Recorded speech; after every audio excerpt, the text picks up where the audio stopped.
आज के इस वीडियो में हम क्लास 11th का जो सेकंड चैप्टर है मात्रक एवं मापन का डिस्कस करते हैं। तो मापन के जो मात्रक होते हैं उसमें हमें पहले भौतिक राशि को पढ़ना पड़ेगा कि भौतिक राशि क्या होती हैं। भौतिक राशियाँ वे राशियाँ हैं जिनको मापा या तौला जा सके, ठीक है। और भौतिक राशि को हम क्यू से रिप्रेजेंट करते हैं। भौतिक राशि में एक तो परिमाण होता है एन, आंकिक मान यानी कि, और एक उसकी यूनिट होती है यू। इसे कहते हैं न्यूमेरिकल वैल्यू। न्यूमेरिकल वैल्यू, ठीक है। ये इसका होता है आंकिक मान। आंकिक मान मतलब परिमाण, ठीक है। एक होती है इसके अंदर यू फोर होता है यूनिट यानी कि इसका मात्रक, ठीक है। जैसे कहीं पर लिखा हुआ है 5, तो 5 क्या है ये आप कंफर्म नहीं कर सकते, तो 5 क्या हो गया, आंकिक मान हो गया। और कहीं पे लिखा हुआ है केवल सेकंड, तो आपके मन में ये रहेगी बात कि भाई कितने सेकंड का हम डिस्कस कर रहे हैं, तो ये हो गया उसका मात्रक। और अगर हम इन दोनों को एक साथ लिख दें 5 सेकंड, तो ये बन गई एक भौतिक राशि। अब समझ में आ गया होगा आपको कि भौतिक राशि को व्यक्त करने के लिए दोनों चीज़ें चाहिए। एक तो उसका परिमाण भी होना चाहिए मतलब मान उसका, और एक उसका होना चाहिए मात्रक, ठीक है। तो एन और यू का जो मान है वो कांस्टेंट रहता है। अगर अपन दो अलग अलग यानी कि भौतिक राशियों के लिए देखें तो n1 u1 is equal to n2 u2, अगर एन यू का मान कांस्टेंट है तो, ठीक है।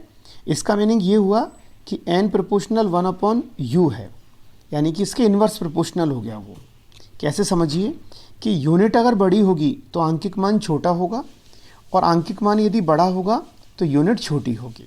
जैसे 5000 कहीं पे मीटर लिखा हुआ है, तो देखो आंकिक मान बड़ा है और यूनिट छोटी है, तो इसको हम लिख सकते हैं 5 किलोमीटर, ठीक है। तो आंकिक मान छोटा हो गया तो यूनिट क्या हो गई, इसमें बड़ी हो गई।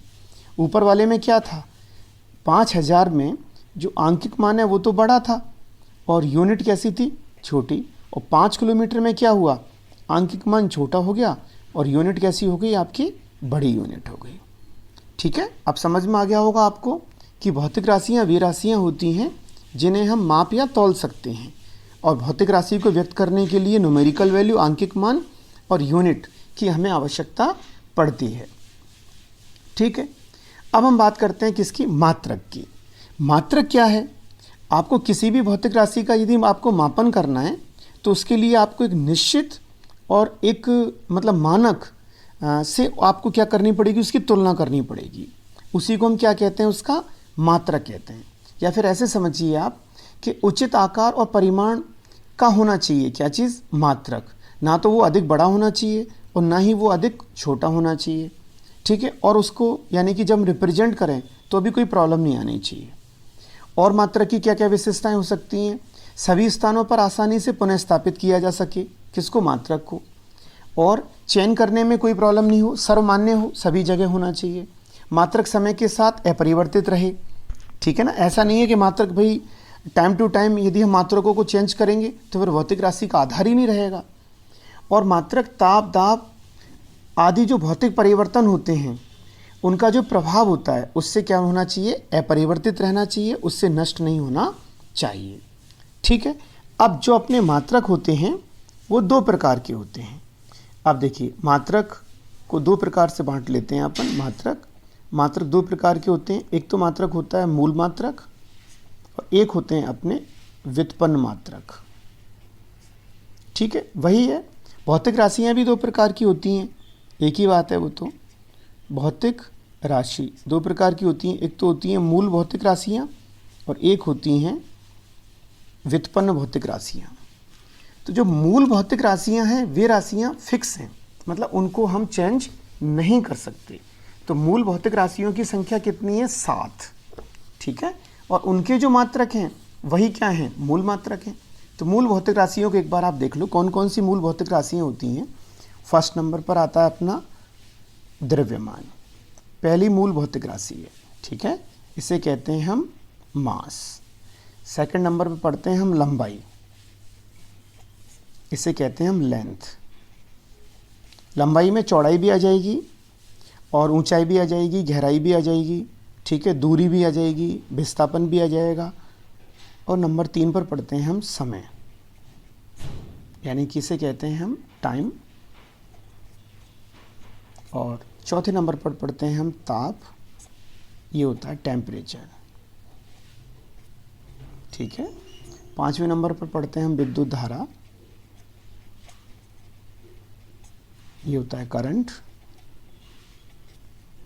और छठे नंबर पर पढ़ते हैं हम ज्योति तीव्रता, प्रकाश की में एक टॉपिक है आपका, इसको प्रदीपन तीव्रता भी कहते हैं, ल्यूमिनस इंटेंसिटी, ल्यूमिनस इंटेंसिटी, ठीक है। और अमाउंट ऑफ सब्सटेंस, पदार्थ की मात्रा,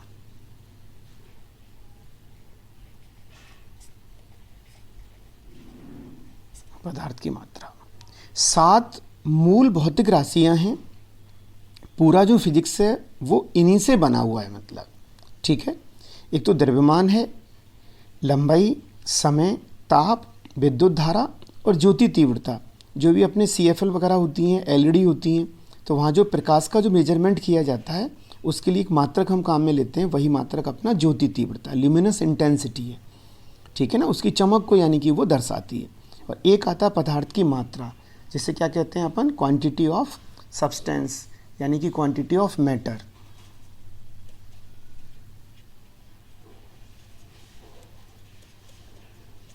ऑफ मैटर कहते हैं, ठीक है। अब इनसे जो भी राशियां बनी हैं वो सब राशियां कहलाती हैं अपनी व्युत्पन्न राशियां। इनसे जो राशियां बनी हैं, जैसे कोई राशि ले लें अपन, मान लें क्षेत्रफल है, तो क्षेत्रफल में क्या आ जाएगी, तो लंबाई होगी और एक उसमें चौड़ाई होगी, तो क्षेत्रफल कैसी राशि हो गई, व्युत्पन्न राशि हो गई। आप ले लीजिए आयतन, तो आयतन में क्या हो गया, लंबाई है, चौड़ाई है, ऊंचाई है, तो ये कैसी राशि हो गई, व्युत्पन्न राशि हो गई। और ले लीजिए आप चाल, चाल में क्या है, दूरी भी आ गई और समय आ गया, तो ये कैसी राशि हो गई, व्युत्पन्न राशि। तो वे राशियां जो मूल राशियों से मिलकर बनी होती हैं उन्हें कहते हैं हम व्युत्पन्न राशियां। और मूल राशियों की संख्या फिक्स है, कितनी होती हैं, 7। इसको हम चेंज नहीं कर सकते, ठीक है ना। 7 मूल राशियां होती हैं। अब देखिए, अब इनके मात्रक आते हैं। अब इनके मात्रकों में जो मूल राशियों के मात्रक हैं उन्हीं को हम मूल मात्रक कहते हैं। जैसे द्रव्यमान का मात्रक क्या होता है, किलोग्राम, ठीक है ना, ऐसा ही मात्रक की हम बात कर रहे हैं। द्रव्यमान का मात्रक होता है किलोग्राम। लंबाई का मात्रक क्या होता है, मीटर, ठीक है। लंबाई को हम क्या बोलेंगे, मीटर, स्मॉल m से हम इसको रिप्रेजेंट करेंगे। लिख लेते हैं इसको अपन, इसको कहते हैं हम किग्रा, इसे कहते हैं हम मीटर, ठीक है। समय का मात्रक क्या होता है, सेकंड, इससे कहते हैं हम सेकंड। ताप का मात्रक क्या होता है, केल्विन।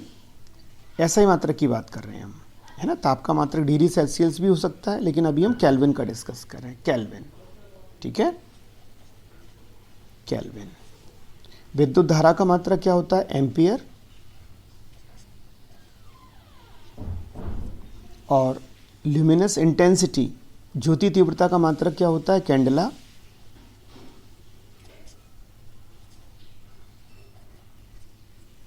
और पदार्थ की मात्रा का मात्रक होता है मोल, मोल, ठीक है। तो ये बन गए अपने मूल मात्रक। मूल राशियों के जो मात्रक होंगे वही अपने मूल मात्रक होंगे। जैसे द्रव्यमान का मात्रक क्या होगा, किलोग्राम। लंबाई का मात्रक क्या होगा, मीटर। समय का मात्रक क्या होगा, सेकंड। ताप का मात्रक क्या होगा, केल्विन। विद्युत धारा का मात्रक होगा एम्पियर। ज्योति तीव्रता का मात्रक होगा कैंडेला। और पदार्थ की मात्रा का मात्रक होगा मोल। अंडरस्टैंड। अब हम आगे बात करते हैं कि व्युत्पन्न मात्रक क्या होते हैं। वे मात्रक जो मूल मात्रकों से मिलकर बने होते हैं उन्हीं को हम व्युत्पन्न मात्रक कहते हैं। जैसे क्षेत्रफल का मात्रक क्या हो जाएगा, क्षेत्रफल का मात्रक हो जाएगा मीटर स्क्वायर। तो मीटर स्क्वायर क्या व्युत्पन्न मात्रक है। आयतन का मात्रक क्या हो जाएगा, आयतन की बात करें तो मीटर क्यूब, क्योंकि आयतन में क्या होता है, लंबाई गुणा चौड़ाई गुणा ऊंचाई होती है। तो ये क्या हो गया, आपका व्युत्पन्न मात्रक हो गया। अच्छे से समझ में आ गया होगा कि व्युत्पन्न मात्रक वे मात्रक हैं जो मूल मात्रकों से मिलकर बने होते हैं, ठीक है। अब हम आगे इनकी परिभाषाएं पढ़ेंगे और अभी हम क्या करते हैं, इसका डायमेंशन फार्मूला पढ़ेंगे, अब आके हम भिमाएँ पढ़ेंगे पहले नेक्स्ट वीडियो में। ठीक है, वीडियो यदि आपको अच्छे लगते हैं तो आप वीडियो को लाइक करें, चैनल को सब्सक्राइब करें, और 1 to 1 सारे वीडियोस आपको मिलते रहेंगे और नोटिफिकेशन आपके पास आता रहेगा। और जब तक नेक्स्ट वीडियो में दोबारा मिलते हैं, जब तक के लिए गुड बाय।